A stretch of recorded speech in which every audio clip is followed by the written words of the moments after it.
Look at that big ass. Look at that big juicy booty. Look at that. Oh, I love that. I love It that. looks like it froze. What happened? It played. That big ass. Look at that big juicy booty. I don't know. It chugged. Maybe it was my internet connection. Welcome. It's Father-Daughter Dance, the return. We've been gone for a while. Yes, And, we have. You guys heard again, let us know if you can hear Minnie, because I can't hear her great, but I'm on my iPad. You're not really going to see me because I am busy working. And that's just how it is, guys. Sorry. That's how it is. And I don't know. They didn't even give me an icon on my iPad. I'm just this circle with a little head in it. So whatever StreamYard, paid you $240 for the year for the premium. This is how you pay me back. I thought the iPad would have a full version, but it doesn't matter. I'm going to let you carry a lot of things, and I'm going to really ask you to speak up because I really can't hear you that well. And I don't know. So what is going on with you? Let everyone know. Entertain, please. Okay. Well, right now we have our first person with us. Somebody, Pasta Master. Oh my gosh, I remember you. And Josh says hello. And Pasta Master says, Gabe, you look very generic. So I like that. I'm just going to go ahead. You guys can look at the top of my head while I draw, or you can look at this. So you're going to look at that because Stone Cold said so. I'm going to give everybody like a minute or two just to come in, but it's really nice to see you guys. I know that we haven't really done this since, I think, April, right? I can't remember. It's been a long time. Yeah, it's been a super long time. I'll tell you guys why in a second, because like I don't like when people say this, but I'm saying it. Like, life happens. Like, it just sounds so corny to me, but that's just how it is. Just having a lot of stuff going on, but good things, all good things. With my comedy, everything's going super well. I just got paid for my very first show, which was awesome. I'm going to mention that throughout the show just because I want everybody to hear about it. I'm really proud of it. I got to open for what is it called? I got to open for Tom Rhodes at Humphreys. For those of you who are not familiar with San Diego, Humphreys by the Bay is a beautiful resort at Shelter Island, and they have a wonderful concert place. They also have a bar. I performed at the bar, but it was just this past Tuesday was amazing for me. It was definitely a comedic milestone, and I'm just having fun. Pasta Master says, I thought you were having issues with your avatar, Dad. And then he also said, congratulations, you are now a paid professional. Yes, as of Tuesday, I am a paid comedian, which is really, really cool. I'm a foot and a half away from my iPad, and I cannot hear you. I've told you like 5 times. I can't hear you. I can't do the show if I can't hear you. Dad, but people in the chat can hear me. This is what you sound like from me. I can just barely hear anything. I don't know what's happening. I'm looking at the audio controls, but I can't hear you. 1 second. Even I'm moving the iPad like 8 inches in front of my face. I can't hear you very well. What is wrong with this? I don't know. But if they can hear you, it's fine. I'll make do. I'll figure it out. But yeah, if you're in the chat, which is only 2 people, Josh and Pasta Master. I'm never gonna say Past Master. Hi, Leg Kick. I remember you. If you guys can hear me, can you just put like a 1 in the chat or a 2? Hang on, I'm gonna go get your mom's AirPods or whatever they are. That'll just make you louder for me, I guess. Okay. But go ahead, run it. We're having technical difficulties, guys. Yes, I agree, Pasta Master. I definitely agree with you guys. You guys can hear me though, right? It's not me, right? Just please, if you can, just put a 1 in the chat. If you can't, then it's me, and I'll figure out my sound. But let's see. Boomer, there, I said it. You're right. All right, I got her AirPods. I'm going to connect them, but go ahead. So Pat, entertain them. Don't let them leave. You got to entertain them. Go for it. Okay. Everyone can hear me, Dad. I don't know what's wrong with your iPad, but yeah, I don't know how many people we're gonna have today. This might be a really intimate stream. I hope that it is. For those of you that just came in, Patrick and Leg Kick, we haven't done an episode since April. And that's because I've been doing so much with comedy. I think I've done almost 10 shows since April, which is a lot. And I know it's like, oh, it's only 10 days. I have to go to the open mics and practice my set and try different things. But also, where is it? Oh, another big reason is because I am 5 months pregnant. I'm having a baby in December. So I'm really excited. I'm having a girl. I'm still trying to decide names, but that's just been a big thing that has taken over my life since April 2nd is when I found out. I'm really excited. My dad's going to be one of the youngest grandpas ever. He's going to be 44 when she's born, and my mom will be 46, which is crazy. But yeah, I'm having a baby. So, oh, hi, old dirty fatty. I remember all your guys' usernames. You guys have really, thank you, Patrick. I'm really excited. I wanted to be a mom my entire life since I was like 15. I love babies. I'm 25 now. Thank you guys.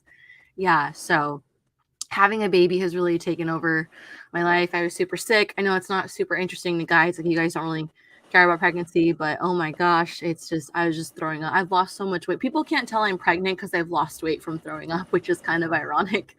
But yeah, I'm having a little girl, still trying to decide names. I really like the name Ivy after Poison Ivy because my dad's an artist, but also when I was a little girl, I was obsessed with Poison Ivy. Like I wanted to be her. I was her for Halloween. My mom's probably painted my hair orange. So yeah. Thank you, Timmy. Yeah, I'm really, really excited to have a baby. It's also super fun for comedy because I just get to talk about being pregnant. And I think that's super unique. And I don't think a lot of women can really talk about that because not a lot of women are comedians and they're pregnant. So it's really, really fun. JV says, name it after Dr. Quinn. You know, I really Hold love. on. Hey, hold on a second. Can you hear me? Mom said she couldn't hear me now. I can hear you. Okay, because she said she couldn't hear me, so I don't know what the hell's going on. You just keep going. I'm going to figure out these AirPods. Okay, By the sounds way, good. piece of shit, Apple. Piece of shit, these AirPods. I just announced my pregnancy and my Is it dad's that just fucking hard to make a thing where you just click a button and it connects? I don't need to be an engineer to connect these things. I don't care, you nerds. I don't care. Gosh, damn it. Sorry, go ahead. It's okay. Old Dirty Fatty says if it's a boy, name him Max, short for maximum.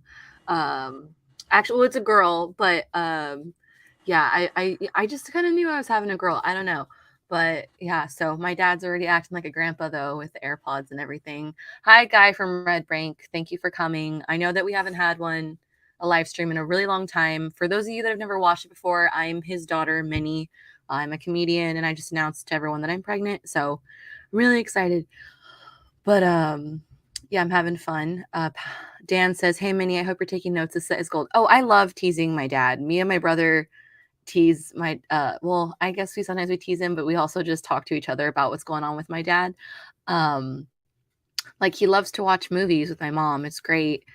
But my dad has the volume up so high, like he's like old and like we'll just be sitting, me and my brother will be trying to like sleep, or we'll just be in our rooms, and he always watches 80s movies. Like he does his show on Wednesdays, Double Impact, about 80s films. That's not just like a gimmick for YouTube. He loves 80s films, and we'll just hear like like it's just all these explosions, and they'll wake us up because he has it so loud and it's crazy. But let's see. Okay, I figured something out. When I open the web browser, your volume goes down, and when I take the web browser that this program is in, then I can hear you, but then you can't hear me. So good job, everyone. Good job, nerds, on making stuff that doesn't work. This is why you got picked on, nerds. This is why. I'm excited for him to be a grandpa. The art of Thomas Duke says, but yeah, congratulations, Minnie. Thank you. Yeah, I'm super excited. She'll be here in December. I don't know when, obviously. But I think it'd be really cool if she came a little bit earlier in November, like a turkey baby, a Thanksgiving baby. We'll see. Hey, Cranberry Langers. I didn't know who they were on my Instagram, and they DM'd me, and I was like, who is this person? And they're like, it's Cranberry Langers. I was like, oh, that makes sense. But Ink Art One says Grandpa Gabe from now. Yeah, no, he is gonna be Grandpa Gabe. He called his grandpa Pampy growing up, so he gets to be this kid's Pampy, which is really cute. So let's see. Old man Gabe is already yelling at the clouds. Thank you, Timmy. I think I have you on Instagram. That's funny. And then Old Dirty Fatty says, I'm just gonna call you. No, I'm not gonna say. I'm gonna call you Dirty. Dirty says, Minnie, does he think the computer is a magic box? Despite everything that's going on with this live stream, my dad is way more tech savvy than anyone else in the house.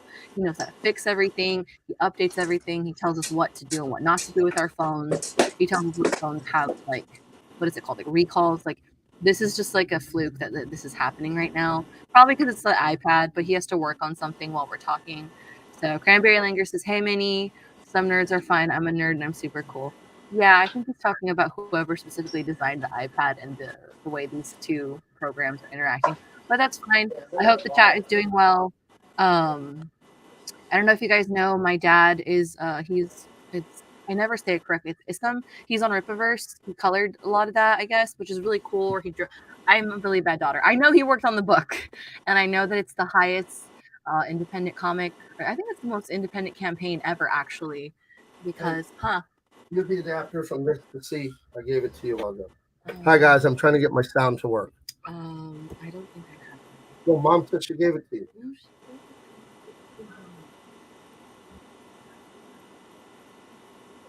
No,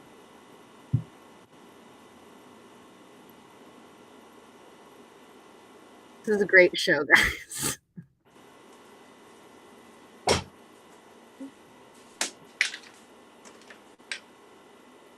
But yeah, let's see. You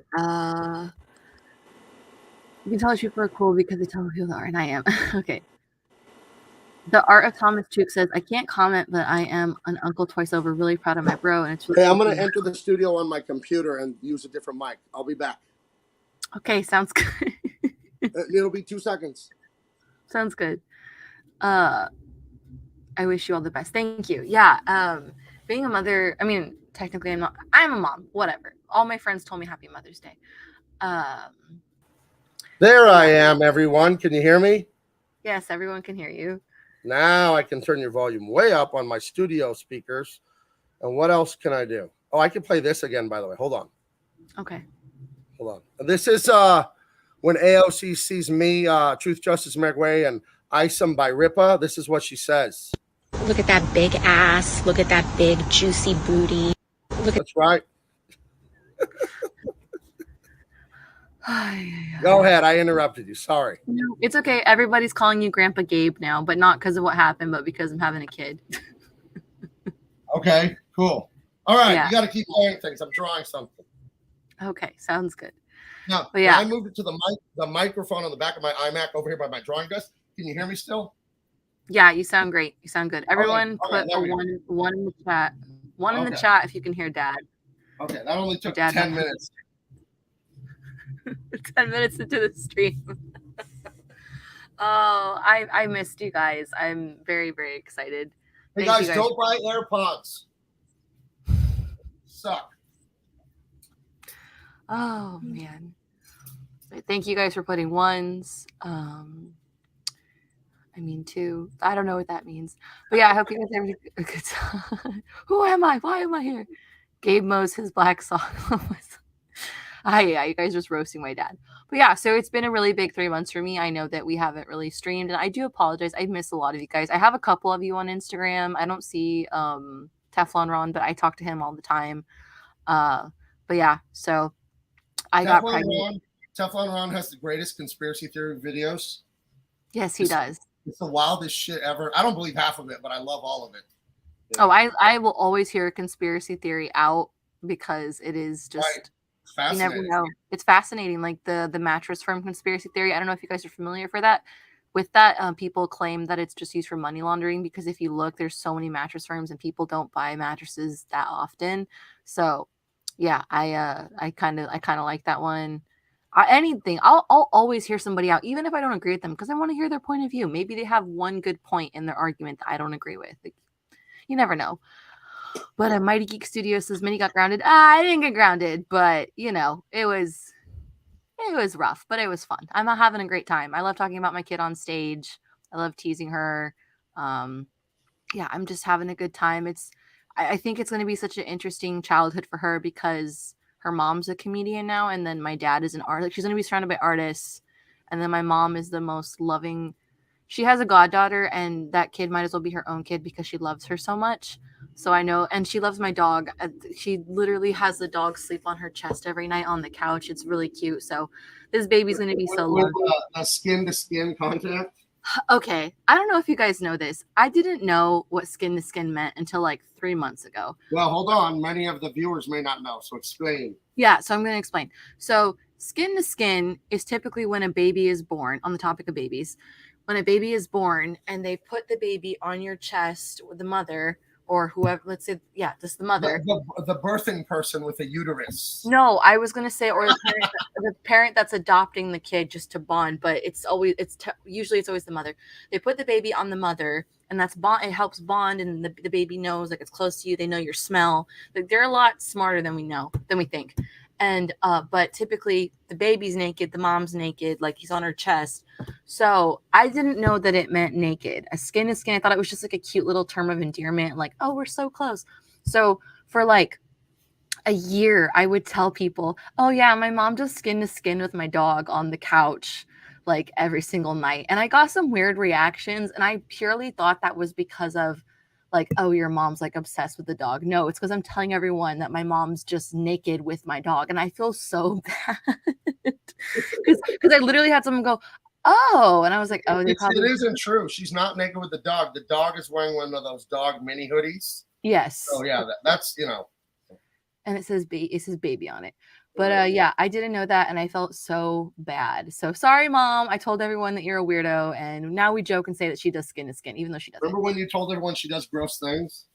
I was like 5. We were playing telephone, and I said my mom makes gross burritos. Set it up. Where were you? How old were you? I'm going to. We were at the museum when I was like 5 years old, and at the time my mom was selling burritos with my aunt just for like extra money or whatever.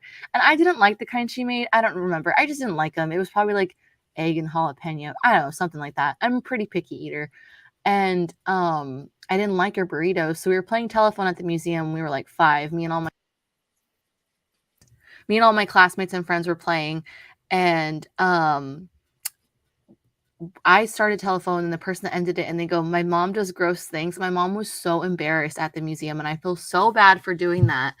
And what I really said was my mom makes gross burritos, but it turned into gross things. And like as a kid and as a parent, that looks so bad. So I'm so embarrassed. And she's probably watching this stream, but we tease her about it to this day. We're like, my mom does gross things. And I feel so bad. So let's see what the chat has to say. JV says, that's what skin to skin is. That explains why my girlfriend doesn't wake up after all the screaming. What? Okay. Mighty Geek Studio says, Minnie, let your child find their own path. Who knows? Your child might be the next great comedian. You know, it's really funny that you say that, because I talk about her when I'm on stage, and all my comedian friends know. And one of my friends said, he's dumb. He was actually talking to me last night, and he goes, you know, if you bring her around here all the time, maybe she'll be funny, you know, and she might be the first funny female comedian. And I was just like, shut up, Matt. But yeah, I can definitely see art being in her genes. Her dad's very creative too, so who knows? Like I'm very excited to see the kind of person she'll be. And you know, it's just funny how having a kid and being pregnant, like how everyone acts. Like my brother is so funny. He comes up to this is hilarious.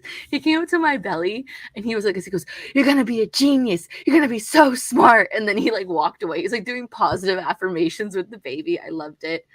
But it was so cute. So let's see.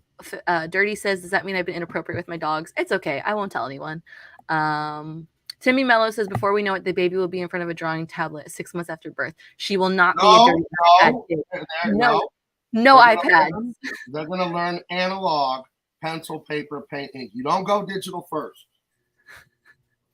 Yeah. It's okay. I wanted to show really quick. Let me see. Oh, I wanted to acknowledge this this chat. It says the F is that thumbnail. That's me with the special lens that you can do where it makes everything really funny. That was my cousin just had like a really funny camera, so we were all doing like POVs of our forehead, and it just shows everything. And I thought it was one of the funniest things I've ever seen. It's me with my nose ring. So it me beach. Let's see. Rich Voss's daughters are hilarious. Yes, but yeah, I think it'll be fantastic, and you guys will get to see her grow up. I'm not gonna, you know, I want her to say hi unless she's like screaming and crying. Then maybe we'll have more technical difficulties. Maybe the sound won't happen to work that day when she's crying. Who knows? But yeah, I'm really excited, and I've wanted to share that with everybody. Just I haven't had time to stream with you guys. I've been so busy with comedy. For those of you that just came in, I've had about 10 shows, no, probably closer to 12 or 13 since April. And I know that's only 13 nights, but I have to go practice at the open mics. I have to try new material. And I have to make sure that it works. So I've just been going every single night. I've taken a couple nights off here and there just because being sick and being pregnant. But yeah, it's just been great. Let me try to think. I have another show coming up in La Jolla. I'm really excited for that. And yeah, I just keep getting booked. I keep having fun. I'm having a blast. Last night was probably one of my best shows I've ever had at the Madhouse and Gaslamp. And some of you guys might be there. Comic Con's coming up next week, and that comedy club is right in the Gaslamp by Comic Con.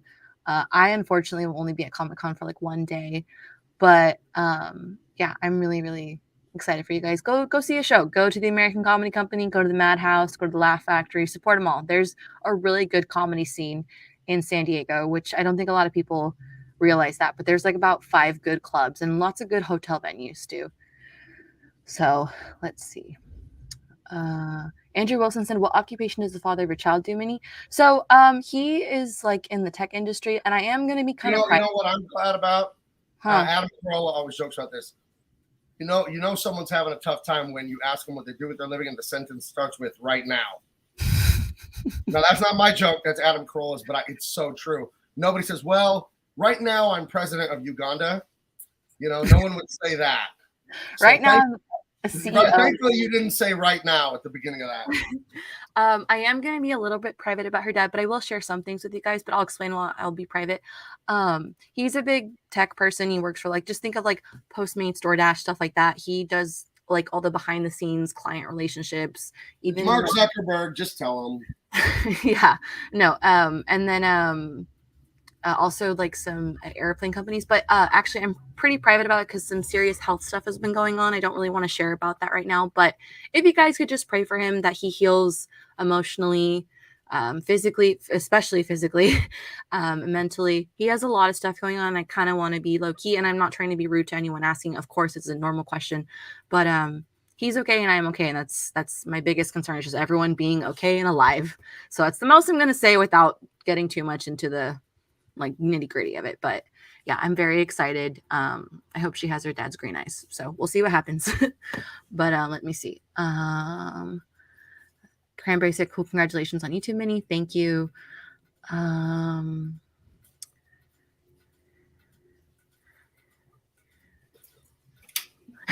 Minotaur said, "Damn, you didn't realize that POV isn't just funny, it's also captivating." I just never thought I think I have a regular size forehead, but it looked so big in that picture. And my brother just came home. One second, I gotta shut my door. I thought it looked so funny, and I was like, this is great. I look like a freaking weirdo. So let's see. Timmy Mello, so he basically works on back flight projects for NASA.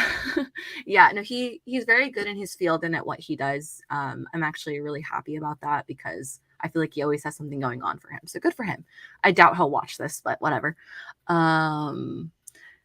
Dirty says, "My girlfriend's dad would ask me if I ever did anything for a living." Yeah, that's how dads have to be. You got to protect your kids. That's what dads are supposed to protect and love their kids, and so they're going to ask you scary things. Listen, as a dad, someone's got to pay for all this shit. Yeah. That's the bottom line. Yeah. Who's going to pay for this and who's going to defend us? That's kind of how it is. So, but yeah, Cranberry Linger says, "Yeah, I'll pray." Thank you. Yeah,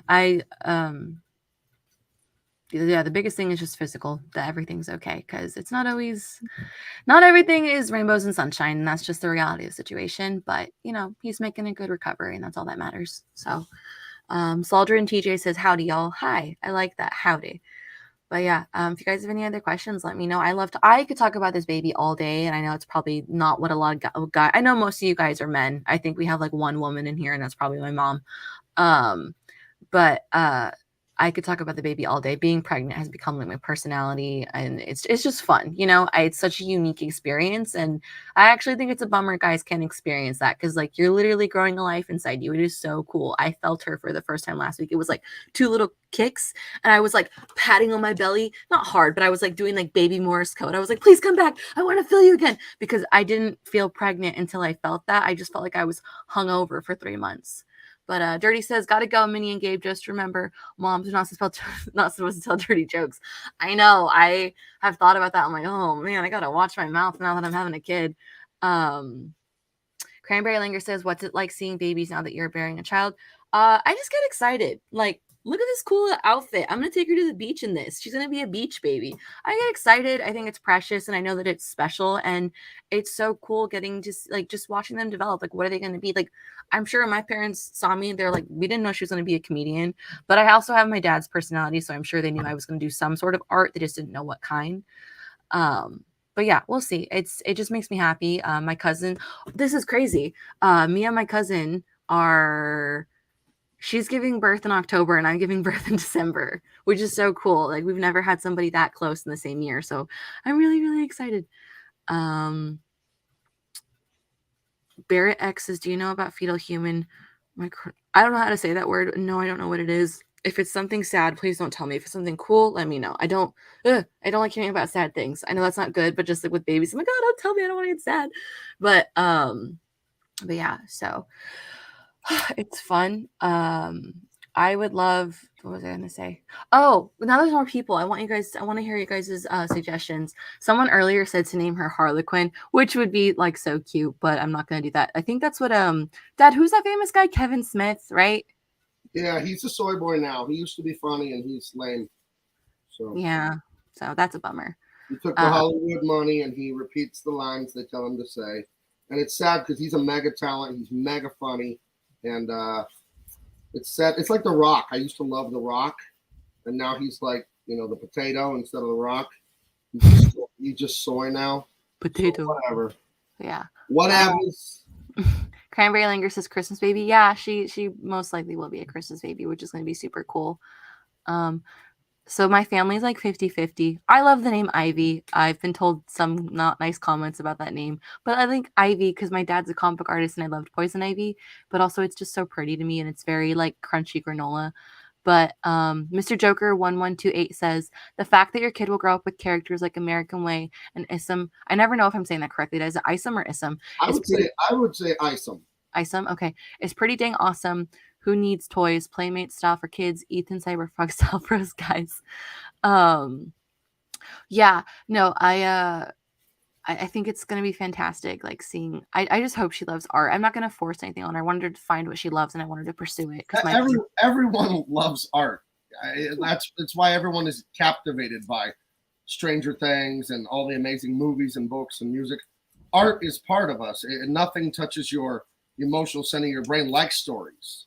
You know what I mean? And art is drummed out of you by the factories called public education to prepare you to be a little worker drum and fill out your spreadsheets all day to make some dude 5 towns over a millionaire. I encourage everyone, chase art. Don't let them talk you out of it. Yeah. And that was something I talked about on stage, not to like get on a soapbox or get political, but Tuesday was my very first paid gig ever, like in my entire life. I've done free shows since I was 16, and that's just part of doing art. You're gonna have to pay your comedic dues, your comic book dues, your free movie dues, staying up for 14 hours directing dues. You're just gonna have to do free stuff. That's just reality of the situation, unless you're like an industry plant. So Tuesday was my very first paid gig, and I told the audience that if there's any women out there and you have a unplanned pregnancy, or you're a single mother and you feel super alone and you've like given up on your dreams, please don't feel that way, because I'm 5 months pregnant and I'm getting paid to be on stage and I'm doing it, and I'm going to keep doing comedy after she's here. I did it before she was here, and having her has never made me feel like, oh, I can never be a comedian. Like at one point I was like really scared and I didn't know what I was doing, but if anything, having her makes me want to do better in my art. I want to make it for her. I want to show her that she can do it. So I really hate that the world tells men and women that, oh, when you have a kid, your life is over, blah, blah, blah. And I will share something. March was my birthday like, I don't want to say birthday month, that sounds, but like I just celebrated my birthday throughout the month with different friends. And I told myself, okay, so like, I was like, April 1st, you know what? I'm not going to drink. I'm not going to do anything. Like, I'm just going to be like a clean slate, you know, on the 1st. And then I found out I was pregnant April 2nd. And I was like, oh, well, I had to do all that anyways. And I'm really grateful for that because it kind of made me clean up and get my act together. And I just want to do good for my kid. So I don't know if I did that for my parents. I'm sure I did because look at how much the both of them have achieved. But the baby's not the end of my art career. If anything, she's lit a fire under my ass. So I'm very grateful for her. So let me see. There's so many comments. Let's see. I don't want to ignore anybody. Ronald Rosa says, don't name your kid after a comic character. Give her a regular name. I know, but like, it's just, I don't know. Like, because I don't have a normal name. Minnie's very unique. I know, like, I met one other girl my entire life, and she was my age named Minnie. I only met her once, though. She lived in my aunt's apartment complex. So I have a thing for unique names in my heart. Because, like, Minnie is, I don't know, it's just so cute to me. And, like, I would love if she had a little unique name. Oh, Barrett X says there's a chance that cells from your daughter will travel through the umbilical cord and become a part of your body. That's a really cool thing. I'm fine with that. Yeah, that's awesome. I've learned so much about my body and her body and how the human body works. It is crazy. Honestly, pregnancy is so cool, like in the science aspect. Like, you guys should look it up. I know, again, most of you are guys, but like, it's just crazy how our bodies work. I think the baby grows 3 million times the size from when she starts as an egg and a sperm. Like, that's how much growing it does to become a little person, which is like amazing to me. And I have an app and it tells me every single thing that happens with their body. I heard her heartbeat at like 7 weeks. It's just like, my mind is blown. It is so cool. So yeah, it's just amazing to me. I love going to ultrasounds. I'm like, I get to see it. I'm like so excited. So but yeah, let's see. Let's other paid gig. Let's see. Reynolds Rosa says, having a kid is going to give you lots of material for your act. It already has. I love talking about it on stage. It's very fun. It's very funny. You know, I talk about me, I talk about her, I talk about her dad. I have a blast. And I feel so unique because there's not, the only other pregnant comedian I've ever heard of that talks about it really was Ali Wong. And she's a legend. I've seen her a couple times. In one of her specials, she's like about to pop and she's like 9 months pregnant, and I want to be here for Halloween. But it's just so cool getting to like share my life with the world and what's going on. I mean, I know some people just tell like funny observational jokes, but for me, I literally take what's going on in my life and I just make it funny. Excuse me, sorry. Ugh, this kid makes me burp all the time. But yeah, so I love it. Let's see. Having I'm gonna just call you Mr. Joker because that's a lot of numbers. In this world's current climate, I think there's something braver than being a comedian trying to make people think and make them laugh. I agree with you. One of my friends that I performed with on Tuesday said that he was like, you guys need to have some cojones and say whatever you want on stage. Stop being afraid. And we became really good friends because I say whatever I want on stage. And his name's Yoshi Abayashi. He's been doing comedy for about 20 years. He's an absolute legend. I'm so honored I got to perform with him, but I agree with you. Making people think and getting them to laugh. Cranberry says, thank you, Minnie. As a pro-life guy, I appreciate you speaking out in support of this. Of course. Yeah, I think just babies are amazing. Like, people, have you ever held one? They're really cool. They're really cool, and they just want milk. Like, it's not that bad. Julie Pascal says, congratulations, more babies. Thank you.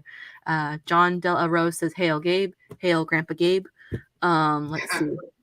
Yeah, somebody called you that in the chat, so that's what I'm going to say now. He's Gigi. He's Grandpa Gabe. You can call me anything. Just buy my damn books because I need more money for this grandkid now. So you got to get Truth Justice. Guys, we passed 70,000 by the way. Congratulations, everyone. Congratulate yourself. Everyone gets a trading cards, sticker, and now you get the free print with the book. So there you go. We're red hot.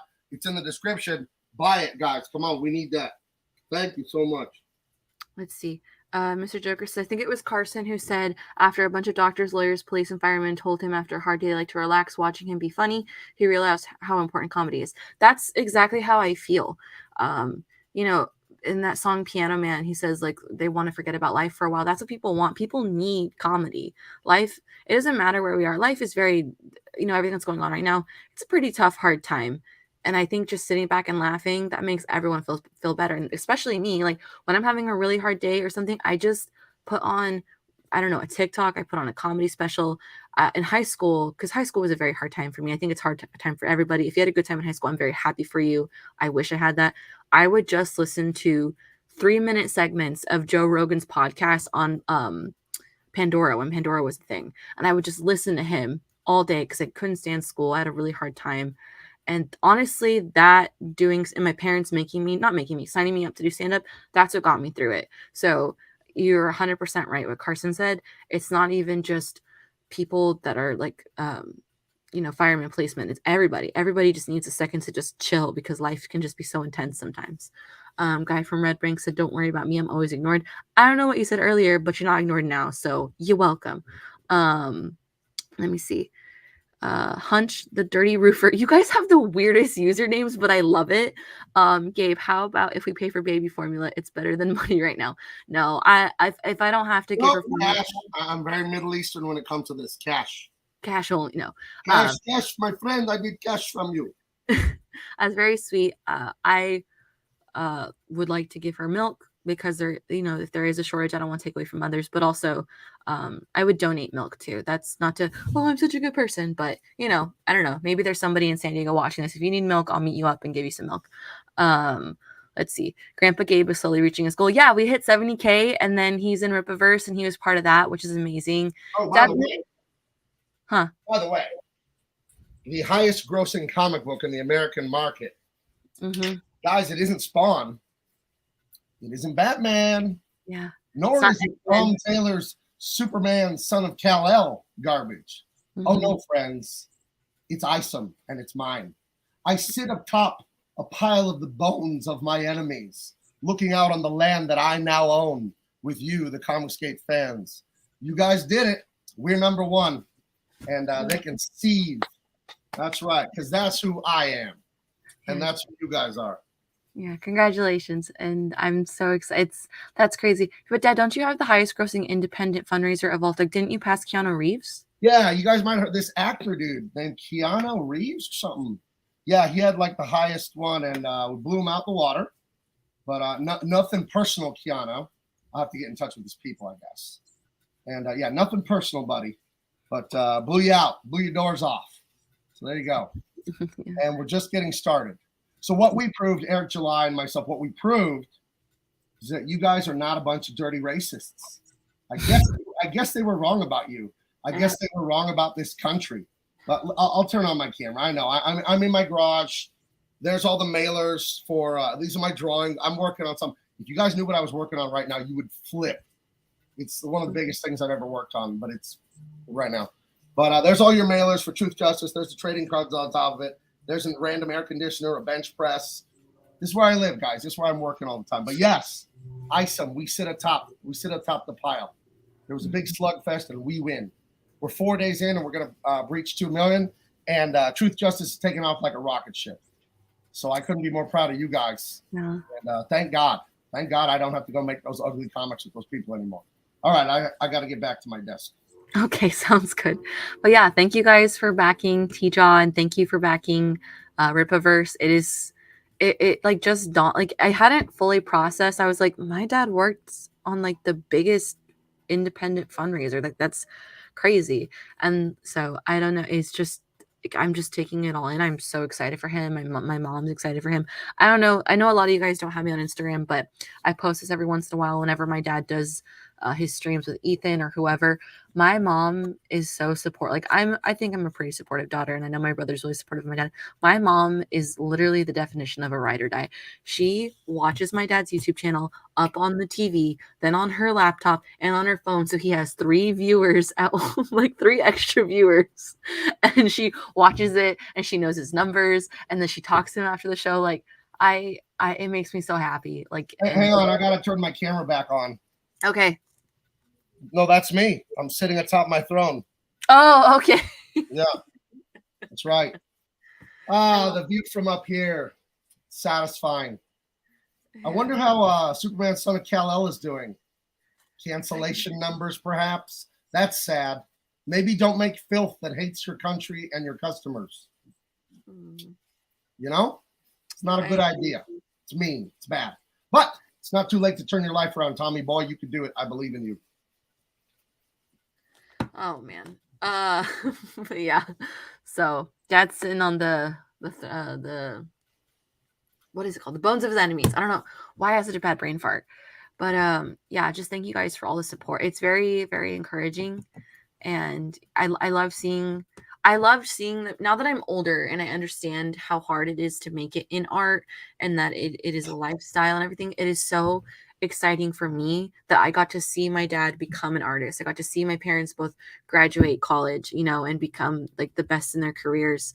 And I'm so excited for my daughter to see that because I'm a paid comedian as of Tuesday.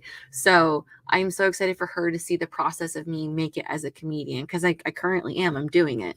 So it's just so rewarding. And thank you guys for helping my dad and everybody and backing us up. And you guys really are amazing. Like we would be nowhere without the fans. Even like our little YouTube stream, I don't care that we have 10, 20 people watching. It's so exciting to me that you guys even care. So like give it up for yourselves. I'm saying give it up for yourselves. Like, you guys are I'm so used to being on stage. but yeah, I love it. Patrick Furtado says, gotta go. Hail Grandpa Gabe and congratulations again on the baby. I got one more regarding ISOM. I got one more thing regarding ISOM and Truth, Justice, American Way. I could say it, but I think Arnold Schwarzenegger said it best. Now listen, gather round, children. I'm listening. This is good, but what is best in life? The open step, free thoughts, seconds at your wrist, wind in your hair. Nope. Wrong! Hold on. What is best in life? Crush your enemies, see them driven before you, and hear the lamentation of the women. That is good. That's right. Crush your enemies, see them driven before you, and hear the lamentations of their women. Yeah. That's how we do it. Timmy Mello said, both of you guys are awesome in your own set profession. Yes, thank you. I also think we both do really unique styles of art. Like when someone says that they're an artist, I don't know what people usually think of, but I know that, making it as a comic book artist is super hard and rare. I think there's actually way less comic book artists than there are comedians. And I think making it as a comedian is super rare. I think a lot of people, when they go to LA, they do like acting, background acting. They'll stand for the lighting. I think comedy and comics, being a comic artist and a comedian, I think they're both really unique in the world of art. So it's just amazing to me. This is my life. I've been thinking about that about the past month. Like I live in I think San Diego is the most beautiful city in the world. I don't know. I haven't traveled a lot, but like I know this is one of the number one vacation destinations. We have amazing weather. I love the water. I can't express that to you guys enough. And I live here and I do stand up and I'm having a kid and I'm just like, wow, my life is like really, really cool right now. Like when I feel like overwhelmed or I'm like, things are so chaotic, it's like, no, just day at a time, go walk on the beach, relax. So, but yeah, thank you, Timmy. I agree with that. Cranberry says we enjoy the content.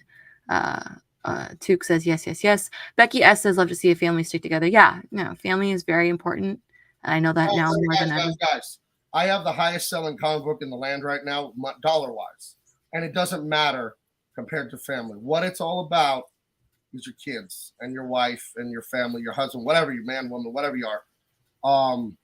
That's all it's really about. If you told me I could choose between comics and high selling and everything I'm doing right now and my family, you wouldn't even finish asking me the question. I love what I'm doing. I'm privileged to do it. But those of you out there and I'm not trying to scold you, I'm trying to gently advise you like the father I am. Those of you out there that bought into that lie of never get married, never have kids, and just go to brunch and go party and just act like you're 21 forever, don't. You're making yourself miserable. It's a lie. It is a lie. It is a lie. It's the biggest lie. Our purpose is to love each other, and there's no one you can love harder than your wife and your kids. You love everyone, strangers, neighbors, all that. There's nothing more important than your family. And it's for those of you out there that haven't built one, do it. And I don't care if you're broke. I don't care if you work at the Wawa or whatever. I worked at Toys R Us when I got married. My wife waited tables. You don't have to be a millionaire. You'll get there if you just keep working.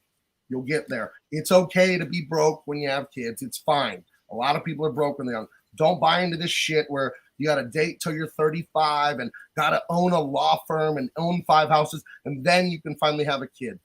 Once you have a kid, you'll realize how little money and all that stuff matters to your actual happiness. Money is an amazing tool, and it buys freedom and it fixes things, then sure, freedom gives you happiness, but nothing will fulfill you and satiate you like love. And there's nothing like love in a family.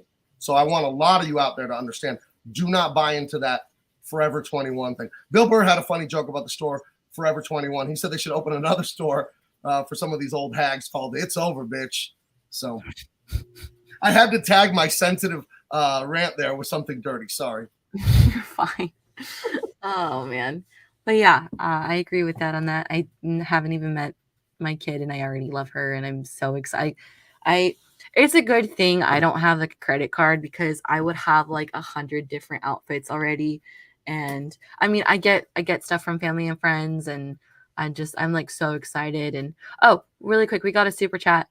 Jay Perez says, love these streams and love to support independent comics. It's truly wonderful every time these comics shatter records and it speaks leagues that comics as a part of American culture isn't dead yet. Thank you, man. My dad's going to give me that $20. No, I'm just joking. But no, thank you. That's really sweet. And I agree with you that comics aren't dead. The ones that they're making are like killing the freaking scene. But Hold on. So people need coaching right here. Let Coach talk to you for a minute. You're wrong. You're not a broken man and you're not worth marrying. Dude, you can do anything. Do you know when your life changes, Barrett? The moment you decide to change it and you take the smallest action in the right direction. So whatever you need to do, Barrett, say you want to go back to school, you don't have a degree. Go to the website for your local junior college. Okay, now you're a winner. That's all you got to do today. You don't have to do anything else today. Go to the website and look around. That's it. Then tomorrow you can register. Then the next day you can figure out whatever. You know what I'm saying? Just put it together, man. Because here's the truth about building your life. You're building it whether you realize it or not. And you can build garbage or you can build something good. So control that building. Because if you don't control it, it'll build itself into chaos. But I reject what you're saying. You're totally wrong. I accept that you feel that way. I believe you that you feel broken and you feel unworthy of being married. But you are wrong about that. But I know you feel that way and it hurts. Change your life, man. Do it today. Whatever that thing is you want to do, lose weight, get a new career. Do the smallest thing you can do to start it, and you're already a winner, dude. That's how it really works. And also for you, it's not too late. It's not too late till they close the coffin, friend. Anything you want to do, it's all there. One man can do it. Any man can do it. I'm not blowing smoke. Who am I? I'm a son of an immigrant. Parents divorced when I was little. Had a child at 18 when I worked at Toys R Us. Broke. We got free food. We just poverty, working hard. The West, I don't know if you're in America, but the West, opportunity is boundless, friend. You can do it. It's going to be hard, but you can, absolutely. Just change your life today in the smallest way possible. Don't overwhelm yourself with the whole goal. That's too much for anyone to think about. So there we go. Thank you, Dad. You will do it. I believe in you. If you do the smallest thing you can to start going, you will get there. Just do it every day, a little bit. It's about consistency. You don't ever win in one day. Even the day they hold up a Super Bowl trophy, they didn't win the Super Bowl that day. You got to get that shit out of your mind. The day of the Super Bowl is not the day you win it. It's the hundreds and hundreds and hundreds, thousands of days before of practice when you didn't want to get up, when you didn't want to exercise, when you didn't want to eat right, when you didn't want to study your football playbook. Those are the days you won the Super Bowl. Me and Aunt July didn't win comics this week. We've been winning for years doing what we do because we do a little bit every day. So Guy from Red Bank and Barrett, do a little bit today. Yeah. And just to piggyback off of that, my dad's right. It's a bunch of little steps and it is never too late. I've been doing stand-up since I was 16, but I took like a really long break from doing it after I bombed at a show. A lot of my friends, my coworkers, my boss, my best friend at the time's parents were there. I did so bad. I cried. And then I moved to LA and I sort of did it. I did a couple open mics. I worked at the Comedy Store. I was a mess. And I just didn't do it for like 3 years straight. It was bad. Part of that was due to the pandemic. And then I went through a horrible breakup in November. Probably one of the lowest points of, probably top 3 lowest points of my life. I'm not going to get into the details of that, but I was so broken. It was so bad. I didn't eat for like a week and I love food. So that's how you know I was really sad. And I wrote to feel better. And then the writing started turning funny. And I was like, oh, I can do stand-up again. And I've done it, let's just say, just for the sake of just making it easy, basically 5 nights a week, every single week since December 8th. and I just got paid for my first show, but that's after doing it. I'm 25. I started when I was 16. It's never too late. I'm still super young and I'm doing it. And I'm doing it pregnant. It's hard as hell, but it's not too late, like ever. And that's what I told people on Tuesday. Like, do what you want to do and don't listen to anybody else. Follow your heart. No, they, the powers that be, the rich, the elites that see all of us as just cattle, they want to bring you down. Barrett, guy from Red Bank, they want to tell you you're not worth it, that the good life, achievement, special stuff is just for them. It ain't for commoners like you. Mhm. I reject that flatly. Bullshit. It is for you guys. The fact that you're bringing it up to me live in front of tons of people, it actually means you care. And it actually means somewhere deep in your heart, you know you will build the life you want. Yes, I completely agree. And I see that a guy from Red Bank also is talking about relationships. You know, I understand that thinking that your relationships aren't for you. Dating is very hard. I would suggest, honestly, therapy, church. Excuse me, I'm sorry. This kid makes me burp all the time. Um, but yeah, do that. I mean, I there's nothing wrong with wanting to improve. Be the best version of yourself. You know, people always say like I'm looking for the one. My dad told me this, but he actually read it from like a woman's advice magazine, and it says, "Don't look for the one, be the one." But it's 100% true. So that's my dating advice. And then Mason W just came in and said, "Wait, Minnie is pregnant?" Yes, you came in a little late from the chat. Welcome, my dad's a grandpa. So, oh yeah, sorry, it's so hot here in San Diego right now. Let's see. Mighty Geek Studio says, I've been drawing since I was 6 and learned how to focus while in the Navy. Yeah, and everybody's journey is different. I forgot, Dad, I think it was your Players Club stream where someone said it was good that I took a break from comedy because I got some life experience and I grew up. That was John Malin on one of those after Kangs shows that he does. Yeah, but he's 100% right. Sometimes your journey doesn't always include doing it consistently for 10 years or however long it takes you to make it. You will have breaks. You will go to college. You will have a kid. Doesn't mean that you're not going to make it. I would get into, it wasn't an argument. I would get into a debate with my very first boyfriend I ever dated when I was 18. And he would tell me he didn't know what he wanted to do with himself. And he was in the Navy and he thought it was like too late for him. And I was like, the KFC guy made it at 65. Like he's a millionaire. I mean, I think he's dead now, but he made it. Like he made it at 65. He was going door to door with chicken at people's doors, asking them to invest. It's not too late. Believe in yourself. Do it. What is it? What does Shia LaBeouf do? Just do it. I wish we could just put that on the screen right now. But yeah. AVAR says Minnie has a mini. Yeah, it's a mini. Isn't that cute? And then Mason W says, congratulations, Grandpa Gabe. Grandpa El Taib. Yeah, that's so funny. It's so weird because my parents are so young. And I know somebody, so my dad's 43. I'll be 44 in a week and a half. Yeah, my dad's birthday is the 24th, for those of you that don't know. And then mom's birthday is the 21st of this month. So yeah, guys, I'm a size, if you're thinking of my birthday, I'm a size fire red Lamborghini Aventador. So yes. So that's going to be the next Indiegogo is going to be for dad's Lamborghini. Let's see. Well, hold on. No, now I'm pissed. Listen. You got to start making these supercars for tall guys, right? Tall, muscular guys like myself. I get in a sports car. Who is this for a child? This car? What are we talking? I want a Corvette. The new Corvettes are amazing. They're only 100 compared to like Lamborghinis and Bugattis and all that. But I don't think I can fit in one comfortably. They got to make a big guy exotic car. I'm not a big fat guy, by the way. I'm a big strong guy. Yeah. I agree with that. And I also think that roller coasters aren't made for tall people, but that's just because I've been around you my whole life and they never seem like they're like big enough. And I'm like, there's big people. And we actually had a friend that worked at Legoland and she said that like the company's like based in Europe or something. And those people just seem to be a bit smaller. I don't know. That's just what she said. And there's no science behind that. It's just an opinion. But I agree. The cars aren't big enough. The big enough is a lot. And I feel like a truck would be good for my dad, but also like, is it the same and it's just elevated on wheels? I don't know. Let's see. Uncle Al says it's cool to be a grandparent in your 40s. You'll be alive, hopefully, to see your great grandkids. Yeah, that's That's the crazy thing is that my grandma, both my grandmas, Dad, how old is your mom? Is she 60? What is she? 68 or something like that. Yeah, grandma on my dad's side is 68, and then my grandma on my mom's side, I think she turned 70 this year. Did she? I'm a bad Yeah, I grandma. think so. Yeah. Yeah, she turned 70, but like they're both going to be in the baby's life for a really long time because they're such young grandmas. So it's amazing. This is how we do it when you're Mexican. I know. Guys, we have a special guest for the stream. Oh no.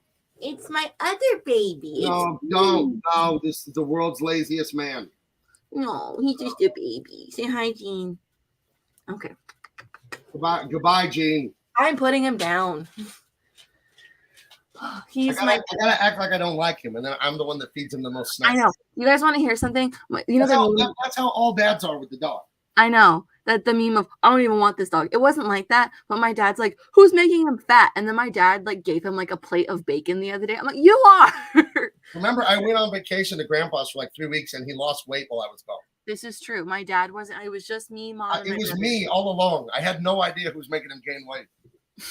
That's so funny. But let's see what everybody's saying. Geek Studio says they're 6'6" and they can't sit comfortably in a Corvette. Yeah, Dad's 6'4". See? Yeah. It's a conspiracy against tall guys because little manlets are jealous. Yeah, that's what it is. This is my thinking on it, and I'm only half joking. I think short guys, they see that tall, it's called Tall, Dark, and Handsome for a reason. It's named after me. They see us, we get a lot more women. So then they get the exotic car to attract women, and then they box us out, the tall guys. Mm-hmm. See, because if right? That's what I think is partially what's going on here. That's actually a really good conspiracy theory. I would love if someone found a YouTube video related to this and placed it, because we talked about conspiracy theories earlier. But what's crazy is I think that, well, actually, no, that's not true. So I'm tall-ish for a woman. I'm 5'9". I'm taller than most women. But I know a couple girls that are over 6 feet, but it seems like guys actually like tall women because they want taller children. So that's very interesting to me. So I wonder how like a tall woman would do in a Lamborghini, like even a very fit one. Like, I wonder if she would be comfortable. Like, what do models do? Like, because the average model, I think, is my height. I think the average model is 5'9". I'm 5'9". And I wonder if they're just like in there, like holding their legs. I don't know. That's just, someone find a video. I want to know. Barrett X said a basset hound. Yes, Gene is a basset hound. A lot of people think he's a beagle. If he was a beagle, he'd have really stubby legs. But yeah, he's my little man, and he's going to have a sister in December, which is really exciting. I'm so excited to see a dog interact with a baby, because like he's everybody's friend. That's what we say. We say nice guy Gene, because Gene's just a happy dog, and I think it'll be interesting to see the two of them. Let's see.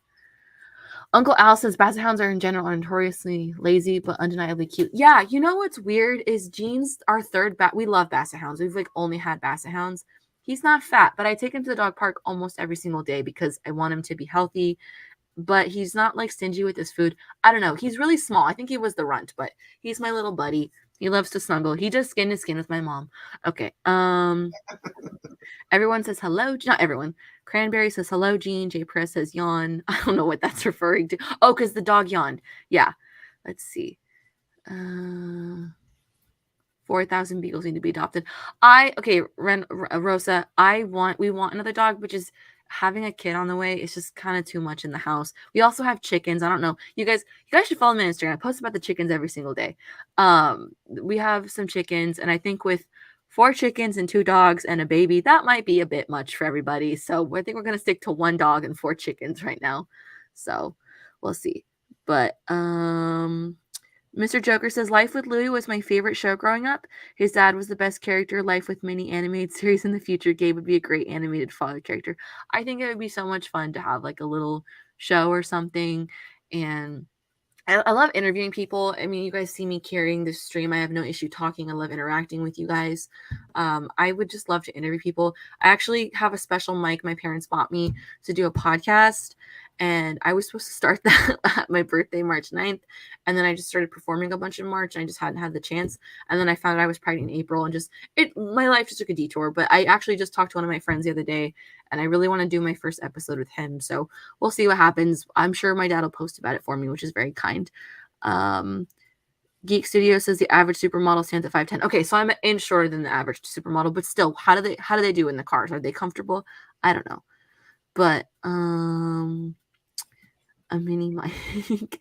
Mr. Joker says 4 chickens. The animated series writes itself. Yeah, we have 4 chickens. They're great. We call them the girls because boys are roosters, and you can't have roosters unless you live on a farm because you can wake everybody up because those dudes get up and crow. It's annoying. I think my dad, did Grandpa have one when we would visit? Yeah, but he lives out in the country, so it's legal. Oh, okay, that's fine.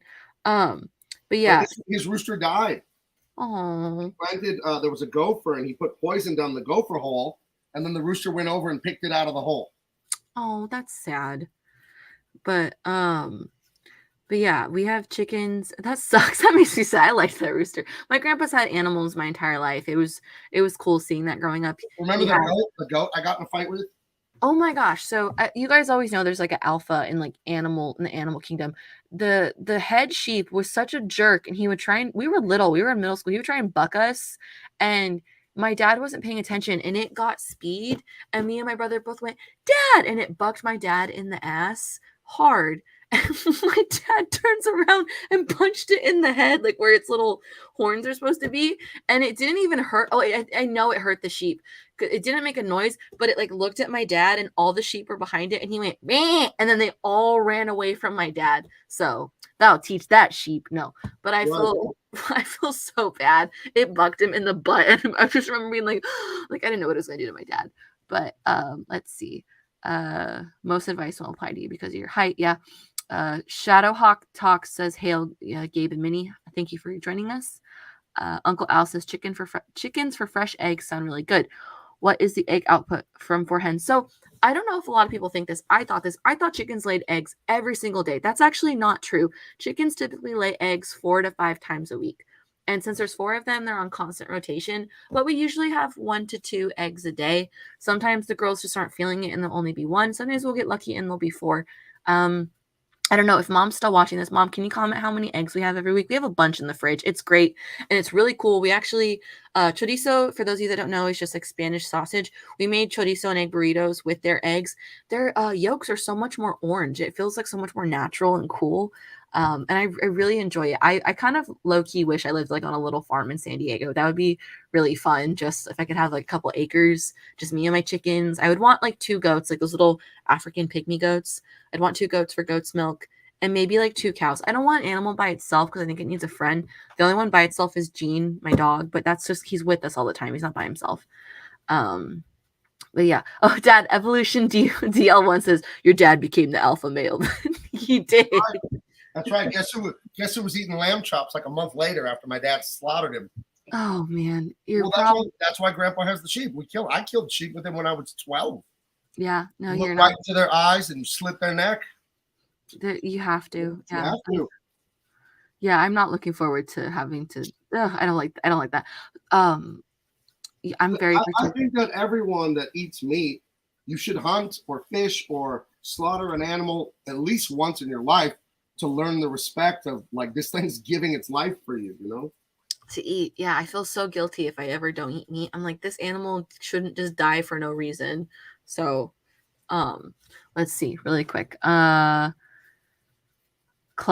Parrish says, so your dad's been fighting sheep for a long time. Yeah, because he doesn't follow like the pack does. Gabe had to prove who the real goat is. That you guys are funny. Oh, these are good puns, Dad. Cranberry says, so Gabe runs the roost, literally. And then Mighty Geek Studio says, so Grandpa Gabe is ramp tough. You guys are so clever. I love it. Yeah, we got the best. It's like improv class. Cranberry says natural or healthier, and Teresa is delicious. Jealous of your breakfast burritos. Yeah, and my mom's an angel, and she cooks for us 24/7. There's always good food in the house, but like Teresa's like a staple in our household.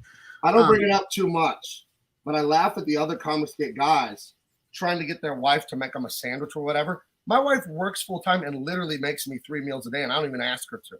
Mm-hmm. And she always has. And I'm like, these guys can't get a sandwich? Wow, sucks for them.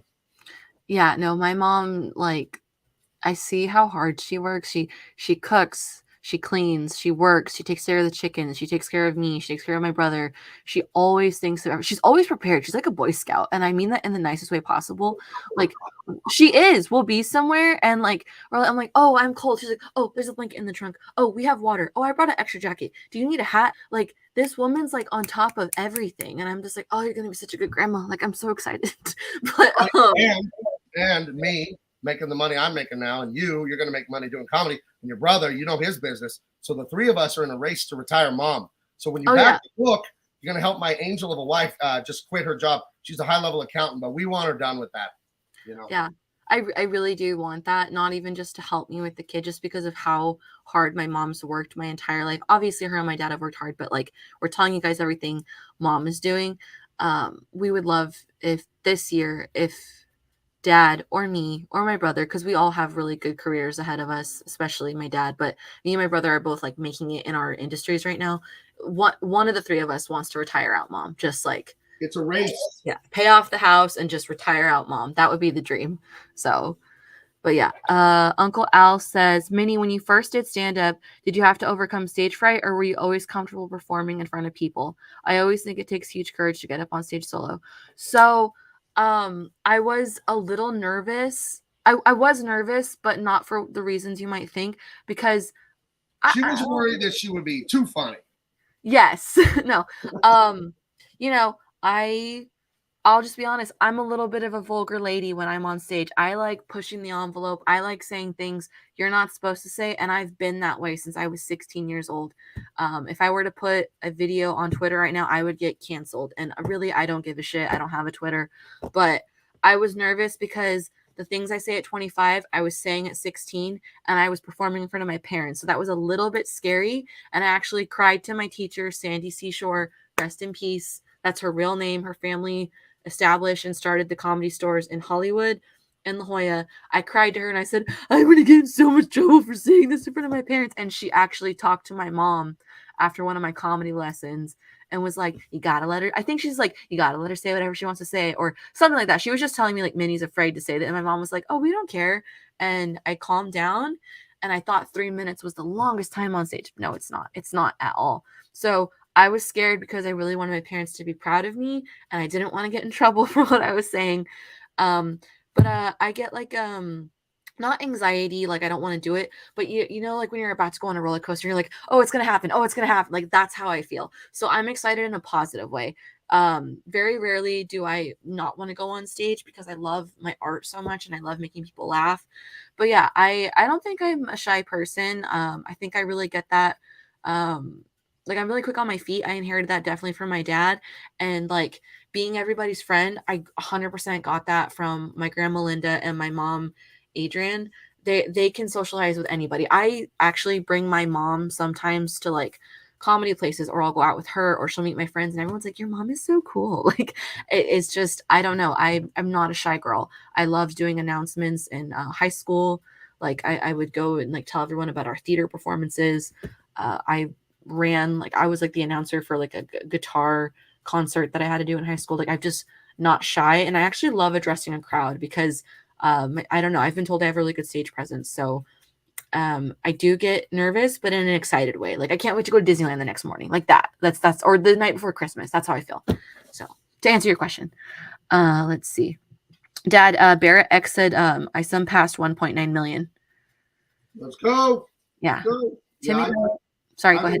I've been, for those of you behind the scenes, I've been talking and texting to Eric July infrequently because he's a tired man. He's got a lot going on, but he's so excited and so grateful, and so am I. It's a lot of fun. It's really exciting what's happening. So yeah, we might crack 2 million today. You know, Fridays can be big because people get paid. And That's true. People come out and support.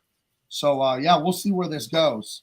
I'm sure that huge YouTube show, Friday Night Tights, is going to feature it and get a lot more sales.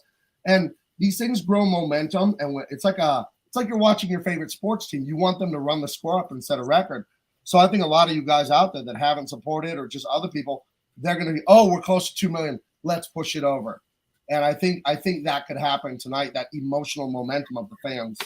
Yeah, I agree. And I think that everyone wants to be a part of that, like, oh, I was 2 millionth sale. I feel special like that when I follow someone like on TikTok or Instagram or a picture, like when you break like the big numbers, like if there's 999 likes, like I want to be the 1,000th likes. So I get that incentive.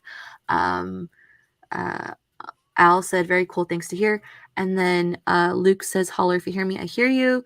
And who I wanted to talk to, oh, Timmy Mello said, anxiety is such a pain to overcome. Yeah, I totally understand that. I'm not going to lie to you. I used to be a really anxious person. I went to therapy for a while, actually.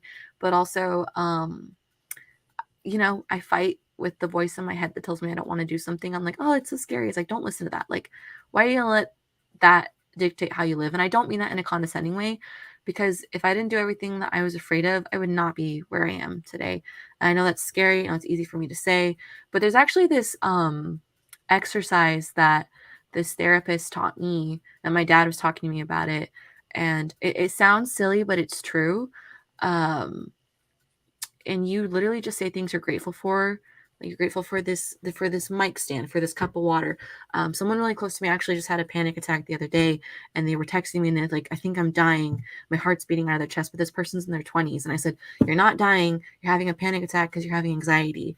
And if you Google, does being grateful help with anxiety or panic attacks, there are like exercises you can look up, and I sent them to this person and they were okay within 5 minutes. So I understand being anxious, being nervous, but also I tell myself, is that going to help the situation? And it doesn't. And I don't mean that in a rude or condescending way. It's just like, you really got to talk yourself off that ledge. And I hope that helps, Timmy Mello. But if you ever have any questions, you can always DM me on Instagram, because I know we follow each other. I think we do. I know you follow me. If I don't follow you back, I will make a point to. But yeah, I totally understand being anxious and all that. I think it's pretty normal, but I think you can totally overcome it. So Mighty Geek Studio says Minnie has a knack for Hold on now. I've been wanting to address that, but you've been going and going and going. Mighty Geek Studios, you're totally wrong. You're totally wrong about Minnie. She has a knack for improvisation, and she's very aware of it. She's very aware of it. I've seen her make up songs on the fly. We did the Groundlings together in Hollywood. That's like the biggest improv. All the Saturday Night Live stars, they like went there basically to the Groundlings school, and I did a semester there, whatever you call it, a 6-week session with Minnie, and she's very aware of it. But thank you for noticing. I want to share this real quick. Share screen. Let me make sure there's nothing funny on the screen. About anxiety, guys. Gratitude is the antidote for anxiety. Realizing that you're thankful for this, cup of tea, thankful for your shoelaces, thankful for your health, thankful for even if it's just a bologna sandwich. If you start realizing that everything is a miracle that statistically shouldn't have happened for you, how amazing that is that God gave you anything, that you draw breath, it'll take away anxiety. I know it from firsthand experience. I'm not a doctor. I'm not giving medical advice. I'm just telling you about my experience. But Seneca has great things to say about that. We suffer more in imagination than in reality. And true. A man who suffers before it is necessary suffers more than necessary. So if you're worried about something coming up, stop. You can't control the future. Don't worry about it twice. Like you worry about it today and then worry about it a week from now when you have to do it. Don't do that. No way. No way. And you're in control of your mindset. You're in control of what you focus on. And if you focus on gratitude, what a miracle something like a paper clip is. In a literal sense, it's a miracle that you have it, and you should be grateful for every last thing around you and everything that goes on. It'll melt that anxiety away. Yeah, and I 100% agree. I've really been trying to be good about keeping my cool, not to make it about me again, but being pregnant. I was so scared about giving birth, and I was like, no, like, how is it going to help me? It's not. And also, I'm a woman. It's what my body was designed to do, create life. I'll be okay. And honestly, I have so much like peace about that. So I don't know, like it's normal, but it's not in control of you. And I'm glad that the anxiousness I feel before stage is a good, happy anxiousness, like seeing your friend that you haven't seen in a couple months, or again, going to Disneyland the night before Christmas. It's like, oh, I'm so excited to do this. So, but also just to go back, Mighty Geek Studios, you're saying I have a knack for improv. Not only did I do the 6 weeks at the Groundlings in LA with my dad, I did that at like 18, or I was 18 or 19. But you did it many times. I only did it once with you. Yeah, I also did it from 16 to 18 while I was doing stand-up. I don't talk about that as much because I don't do improv anymore, but it definitely helps me on stage. But the other day yesterday I was on stage and I said a taboo word. I'm not going to say what it was. It was not the N-word. Do not cancel me. It was not that. But I said a word you're not supposed to say now. And my mic went out really, it was like, and it screeched on stage. And I was like, oh, guess I shouldn't say that word. And like in context, this is not that funny, but on stage, it absolutely killed. If there's an ambulance that goes by, that's great. If someone drops a glass, I can acknowledge it and I'm quick on my feet. And that's 2.5 years of training. And that's also, I definitely inherited that from my dad. He's so quick on his feet and I'm the exact same way. I think that's why I do so well meeting people is I can just keep it going. You just yes and. Yes and is the greatest life skill anybody can have. If you are shy, if you can't talk to people, just agree with the situation and elaborate. That's all you got to do. And I promise you, it'll be so easy to talk to people. But oh, these are long chats. I got to find them. Let's see. Mr. Joker said, true story. I used to be afraid of talking to people, but want to direct films and realize I have to deal with people all the time. Yeah, unless you work from home and you only do emails, you will have to talk to people, and it's good to just find a way to do that and be comfortable. Uncle Alice's deep stuff getting oh yeah, deep. We're getting philosophical. I like it. Let's see. Mr. Joker said, so I signed up for an open mic. I figured if I got booed publicly and survived, I'd be able to talk to anyone. I actually got a few laughs. So I'm very happy for you. And I was just talking to the owner of one of the clubs that I perform at last night. And he said that he loves seeing people who have never done an open mic before go up because their life is going to be changed forever. And I 100% agree. You are seeing the start of somebody falling in love with an art and that's who they're becoming. And it's amazing. There were 2 people. I hosted an open mic last night after I performed.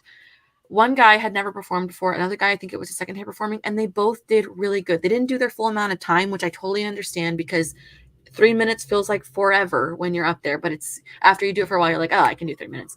But this one guy, it was his very first time ever. He had only been in San Diego for 3 weeks. And he did good. He did great. And he embarrassed himself in his story, but it was so funny. His name was Zach Quinn. He was hilarious. I hope he comes back, and I hope that Wolfgang Brennan comes back. Wolfgang brought like 30 people and he made the open mic amazing. So thank you to both of you guys. You did great. And whenever I'm a host and I find out it's someone's first time, I make the audience clap for them again because it's not easy. It is scary when you're brand new and they're doing what everyone on the couch wishes they were doing. So do it no matter what. Let me see.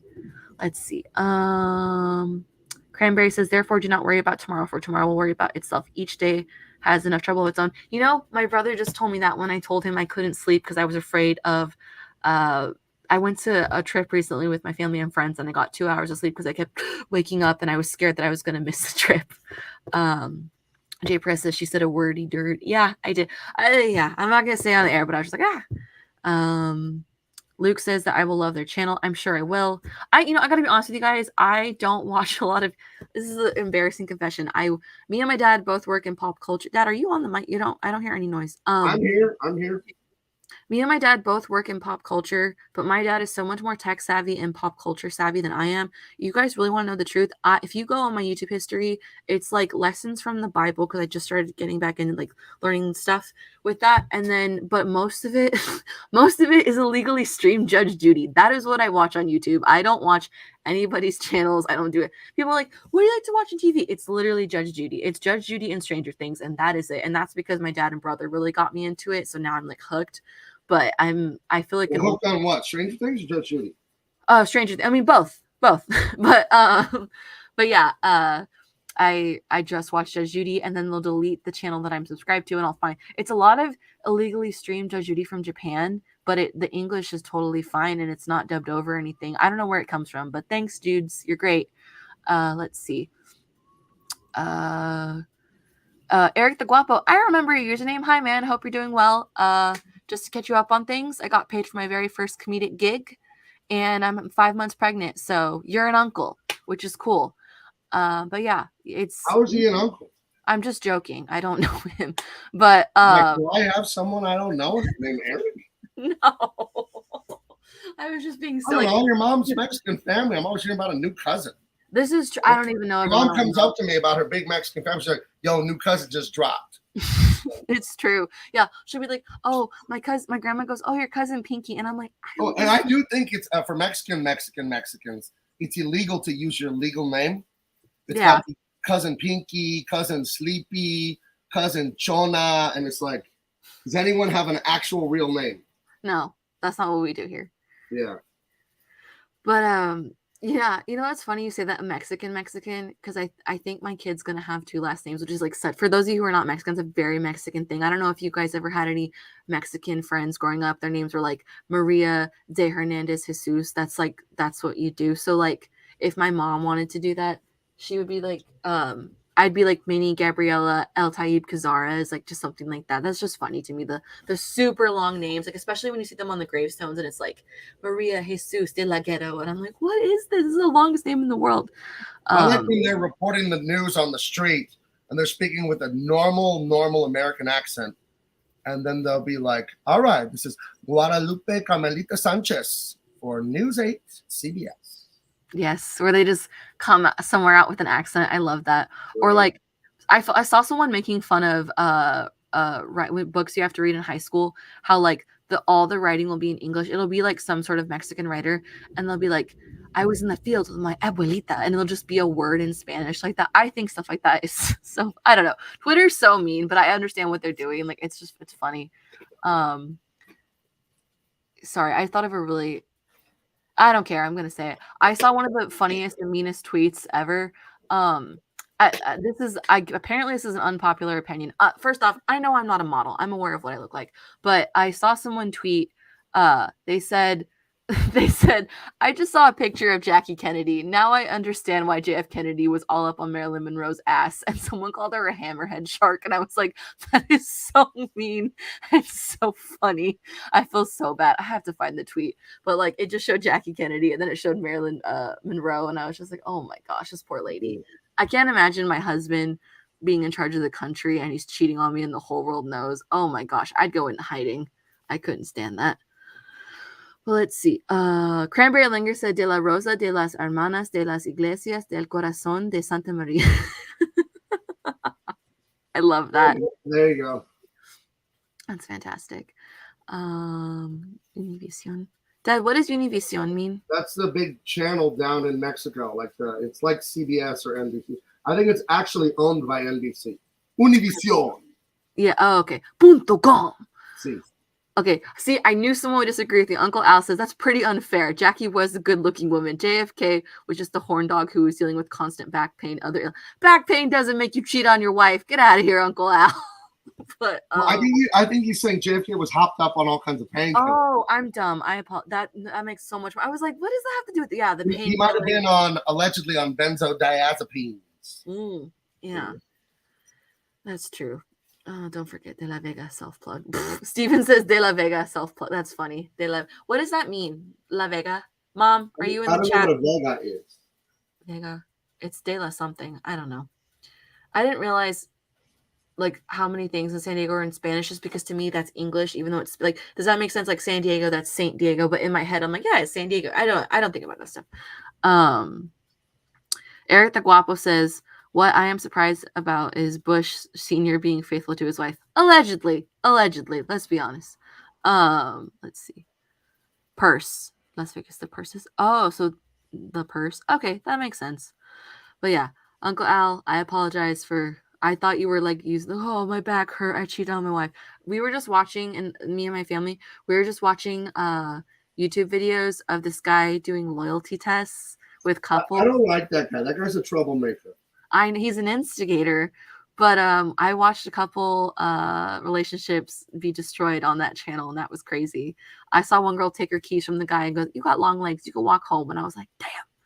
But let's see. Reynold Rosa said Univision is the largest Spanish language network in the U.S. Televisa is the one in Mexico. Telemundo is the number 2 Spanish language network in the U.S. and owned by NBC. I would be surprised that you know that, but your last name is Rosa, so I see why. That makes sense. Okay. Let's see. Excuse me. I have to burp. That's gross. Like I said, this baby makes me burp all the time.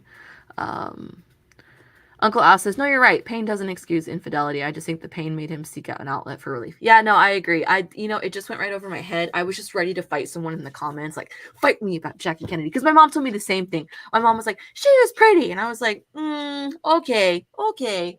I'll be the judge of this. Jackie Onassis, Jackie Kennedy, not a pretty lady. Not ugly, not pretty. She just, hey, there's a reason there's average, right? You know, so whatever. Not a pretty lady. We have another special guest that came back. Hey, big yawn. He's a big yawn guy. Say hi, Jean. Jean, say hi to this tween. I love this dog. Oh my goodness. You make me so excited to be a mom. All right, bye. What's that get? Dad, I want to keep going, but I know, is your thing at 4? I don't know. I don't know that I'm doing it actually. They have a Razor Fist and they scheduled him like a few weeks ago. So I don't know that they're going to have me on. I reached out to him. I talked to him, and I think it's not a no-go this week. Is Razor Fist that cool guy that does the rants? Yeah, he did a rant about me and Ripa's book last night. It was amazing. Hey, cheers to you. This is electrolyte water, but cheers, Dad. And then he followed me on Twitter. That's cool. Oh, who was the other guy? We're gonna humble brag right now. Dad, who is? It starts with a Z. Oh, well, I don't know. Oh, Zuby followed me. Yeah, that's cool. Yeah. He's a cool dude. And then D-Day Cobra, Geeks and Gamers, Jeremy. I'm gonna do 2 things for Geeks and Gamers. I'll be going on there pretty soon, doing some interviews. And I worked at DC Comics for a long time, guys. I know where all the bodies are buried. So we gonna talk. We gonna talk, girlfriend. That's gonna. And then Drunk 3PO reached out to me. He's a great Star Wars critic and all that. So I'm gonna do his podcast. But all this got to go down after Comic-Con, which is next week. So, yeah. Okay. We have big stuff coming up. Big things. Big interviews for Dad. I have a show at the La Jolla Comedy Store coming up. I'm very excited for that. It's an all-lady show. It's called Pretty Funny Women. I am so excited to do that show. I have a lot of friends and family coming to that. I think I'm doing... Yeah, that's everything I have for July right now. So I am super pumped. I wish I would have planned it better, but I'm going to be gone during most of Comic-Con for a really good friend's wedding. But, it's too late now, but maybe next year we can plan something for Comic Skate in San Diego. I'm just thinking out loud. My dad doesn't have to agree. Well, I think my preview night party fundraiser, I think I'll switch it to like a Comic Skate like fundraiser kind of thing. I didn't do it this year just because I'm too busy. And you don't know how things are going with weirdo, stupid stuff with the government and all that. So yeah, and I think it would be really cool to like, I don't know. I know enough people in the comedy world that I think next year I could possibly put together some sort of comic book comedy show, and it would be so cool to have you guys there. I would love that. I would love that so much, just to actually meet you guys. Is anyone in the chat going to Comic-Con? I know that lots of you guys don't, because it's not the same as it was, but like, it's a staple of my childhood. It's really, I was telling my mom, it feels like the end of an era, me not going, and it's just weird because like that was July, that was Mom and Dad's birthdays sort of, and Comic-Con, that's what it was. So I just feel super, I remember watching my dad at panels and him signing things. He had these special Sharpies. They were silver and gold because a lot of the stuff was black, or he wanted his signature to really stand out. And like I always associate those Sharpies with my dad, and it's so cool because he's my dad. But then I'll see people like, oh, Gabe, or I'll see people come every year and they'll bring their art that they've improved on for my dad, and he's always so excited and so proud of them. And so it's so weird watching that, like, kind of just. Well, there was that one boy, I don't remember his name. He was a blonde white kid. He would come to me since he was about 10 or 11. Yeah. And I've had my table in Artist Alley, San Diego for 14, 15 years. Mm-hmm. And he last year signed on with Fox Animation, and he's animating at The Simpsons. Mm-hmm. Yeah. I knew him when he was like a 6th grader, and I would encourage him. I remember you showing me his stuff on Instagram, and he was really excited. But it was so cool seeing that growing up. And now that I'm older, I appreciate it more. Because I'm like, oh, like my dad's like encouraging people, and that's really important. As a kid, you don't really think about those things. But again, it just feels like the end of an era. It's so strange that like we don't have a hotel, and we're prepping, and someone's got to watch the dog, and now they're gonna watch the chickens. But it's just crazy to me. And my dad, I'm just like my dad. I don't have it in my room, but it's in my purse. He would keep every single thing that had his name from Artist Alley. And I'm the same way when I do my shows. I keep every single, I always steal one. Like I'll get it off the wall of the set list, with my name. I keep every single one. I keep every single open mic list, and it makes me like really excited. And I'm like, I want to document, you know, the journey of everything. But it's amazing. But a lot of people are saying that they're not going and they want us to enjoy ourselves. Someone said to do a comics. Took says do a Comicsgate themed con. I really okay. So for those of you that don't know, or you're kind of newish fans of my dad, he used to have a fundraiser party the very first preview night Wednesday of Comic Con, and it was, what was it for, Dad? What was it? The comic book It was for the Hero Initiative. Hero Initiative. For the Hero Initiative, we would raise money. There'd be all kinds of prizes. My mom would set everything up and make it look beautiful. We'd have it at Basic Bar Pizza downtown, right by Petco Park. Some of the best pizza we've ever had, by the way. They're our family friends, so obviously we're gonna plug them. But have you guys ever had mashed potato bacon pizza? The owner's stoner roommate in college made that, but it's some of the, I know it, ew, no, it is so good. It's mashed potatoes, a little bit of white sauce, cheese, and bacon. I could eat that whole thing. That's amazing. And onion. Oh, and onion, yeah. So, but yeah, maybe we It sounds disgusting, but it's so good. Yeah, I know. Like on paper, it's like that sounds gross. No, it's delicious and it's amazing. It's kind of like, you guys ever had like a cup of chili with like a cinnamon roll? It's actually really, really good. That sounds gross, but it's delicious. But yeah, Cranberry says they have not had mashed potato bacon pizza. It's just look up Basic Bar Pizza San Diego. It's on their Yelp. It's so good. I love my dad's art, but I look forward to the pizza every year. So like I'm there for support, but I'm just also there for the free pizza. But yeah, let's see. Yeah, everybody wants non-SJW stuff at the convention. I don't blame you guys. I get it. You just want to enjoy your art. I kind of feel the same way about comedy, and that's why I'm so touched that my friend Yoshi he really liked my comedy, and he thought I was like pretty bold, which was really touching to me. So this is a thing. I don't know if my dad's ever talked about this on the air. You know, at the convention every year, people always talk about projects they want to do with you, and oh, let's do X, Y, and Z. And me and my family, we call it pillow talk because that's how it is. You're just making all these promises in the heat of the moment. So I call it that with comedy too. Like, oh, this is comedy pillow talk. Like people are like, oh, I want to do a show with you, or oh, I want to do X, Y, and Z, or have me, you know. Because you do mean it, but it's like, is it going to happen? A lot of that, most of the time it falls through, and that's not against anyone. I'm guilty of that. But my friend, again, it's pill talk. He was telling he's I'm not going to say the person's name, but he opens for a really, really big comedian. Like everybody knows his name, comedian. That's like, he's like one of his boys. And he was like, the next time he's in San Diego, I'm going to try and get you up. And even if that doesn't happen, it's just touching that he said that to me because he was that impressed with me, and I feel like I've come a long way with my art. So Yoshi, if you watch this, thank you. I'm very touched. When that stranger comes, hopefully I'll get to go on stage, and that would be life-changing. That would be, it's not Joe Rogan, but that would be like me getting to do 5 minutes before Joe Rogan. That's how it would You met Joe Rogan. You tower over him. Yes, I'm taller than Joe Rogan, but he's a fantastic art. He's so cool. I took a picture with him the last night I worked at the Comedy Store in Hollywood, and him and Uncle Joey Coco Diaz, nicest comedians I've ever met. Like everyone's pretty cool there, but like, this sounds so sad because I was in LA and I wasn't used to it. They would acknowledge you as a human being. When they would leave, they would look you in the eyes. They would say thank you because I worked in the kitchen. They were kind to the waitresses. Uncle Joey's always like, hey, beautiful, how are you? I don't know if he ever knew my name, but I still loved Uncle Joey. He's so nice. But him and Joe Rogan, some of the nicest comedians. Eric Griffin, super nice. Like, some celebrities act like they're so cool, especially when they're at that level. No, they were very humble and very cool. So thank you, Uncle Joey and Joe Rogan. But yeah, Dad, are we going to wrap up soon? Because I got to pee. No, not Joe Coy, but that'd be fun. I'm not going to tell you guys who it is, but it's not Andy Dick. It's not Bobby Lee. Although, you know what? That's funny. I had to call Bobby Lee and tell him when his set time was one time, and he didn't answer his phone, so I just texted him. But that was weird, texting Bobby Lee, like, hey, you're at the Comedy Store on these days and these times. So. All right, you're going to have to hold on just a second before we go. Showing my face on camera again. Yeah, my garage is a mess. That pallet right there that my hand is over, that is thousands and thousands of those mailers that your Truth Justice come in. Those boxes, those are your trading cards.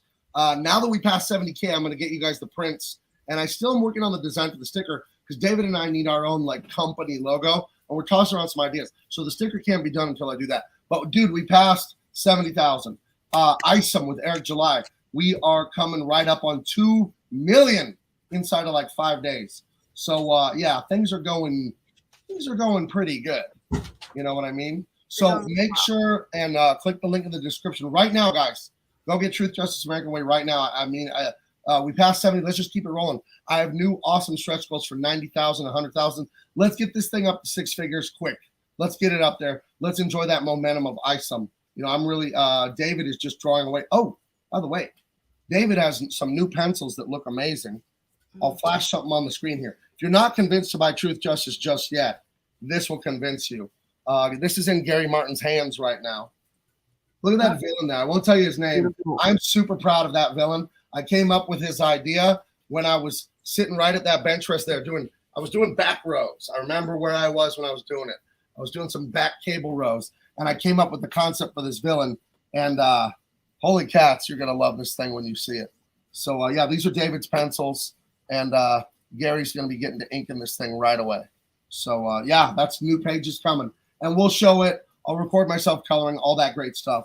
So the link to follow Minnie on Instagram is in the chat. Do that right now. Click the link and look at the description on your phone. Look at it right now. Look at it on your computer, your laptop, your iPad, wherever you are. Look at the link and get on Minnie's Instagram and follow her. And then right after you do that, go buy Truth, Justice, American Way. We cracked 70,000. I knew we could do it. You guys did it, okay? So there we go. There we go. Anything else? No, just thank you guys. And sorry we haven't been here for a while. Like I said, just my life's been crazy in a good way. I've had a ton of shows. I've needed to practice. Having a kid, like it's a lot in a really good way. And I appreciate how loving and supporting everyone is. It means so much to me. You guys acted the same way my comedian friends have acted, just really excited for me. And I'm looking forward to sharing everything with you guys. And thank you for supporting my dad's book. And I will be better about doing the show with my dad. He's asked me for almost a month to do it. And I apologize. I miss everyone. I remember most of you guys. So thank you and have a good night and happy weekend. Everyone have a relaxed weekend. Go buy the book, have fun, be with your family, enjoy your time. Watch some Judge Judy. Feel better. All right. Hey, and Maldecida, I can't answer that right now because I'm not sure what you mean. Do you mean you live in Tijuana or something? Hit me on another stream. We got to go. I got to have lunch. She's got to go to the bathroom. And that's interesting. I do want to meet fans in real life. I'll be at Comic-Con next week. I'm debating how you're going to meet me at Comic-Con because I have a table, but am I going to keep it? I don't know. Anyway, I'll talk to you guys later. All right. Bye, guys. Bye. Take care.